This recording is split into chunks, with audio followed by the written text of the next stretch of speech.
China, I think, start understanding that 62 is over, and it's a new era, and they can't do much mischief in this area. It's very limited what they could do, and they know that because it's a question of determination, and the Indian army is determined, the defense forces are determined, and nothing much can happen. And they can say their propaganda, they will repeat 62, but they have absolutely no chance.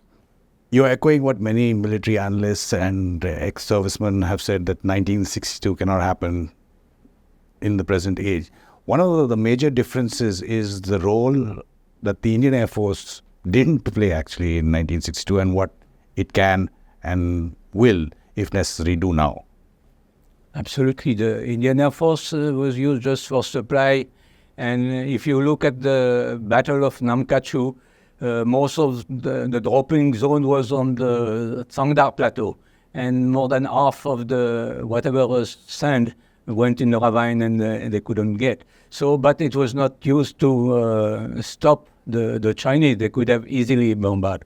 A few years back, I interviewed Wing Commander Jagmohan Nath, who got twice MVC with bar. And the first MVC he got in between 1960 and 62 for doing the recce with a Squadron 106 all over Tibet. And he knew that there was no Air Force. And the political leadership knew there was no Air Force. But they didn't reject. And Krishna Menon, the defense minister, believed that the northern city of India, Calcutta, Delhi, would be bombarded by the Chinese Air Force, who was not existing, for the simple reason that they had no more spare parts from the Soviet. They had a split with the Soviet in 1960, and they had no fuel to. So there was no Chinese Air Force, and Indian Air Force, if they had helped the ground forces, the Battle of Wolong, the Battle of Bomdela, or in Rezangla in Ladakh, could have been very, very, very different. And at the end of the day, India may have won the war. And you imagine for the Indian psyche, that war has been so traumatic, it has remained.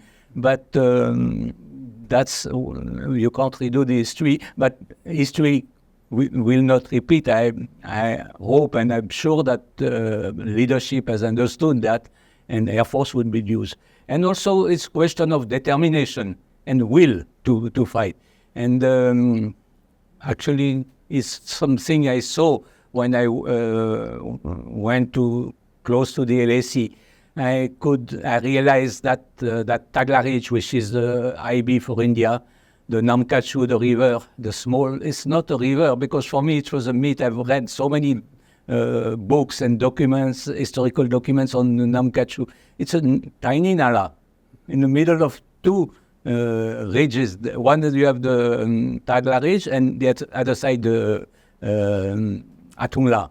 And to have ordered the Indian army to defend their position from the bottom of the Nala, there's 5-6 bridges on that Namkachu. That was, in my view, criminal. Historically, when I think about it, it was criminal. They should have defended from Atungla or other ridges. So it's why you realize when you see this, it's unbelievable to ask. And I think the corps commander at that time was the culprit. And he should have told his political boss in Delhi, we can't defend, it's not... I think he realized that when he came back to Delhi, he didn't tell anybody. And some people think that even the brigade commander and div commander should have at that time also put their foot down. That's very difficult against the political will.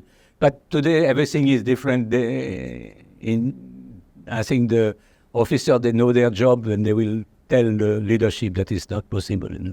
But it's what is striking when you go there. It's striking.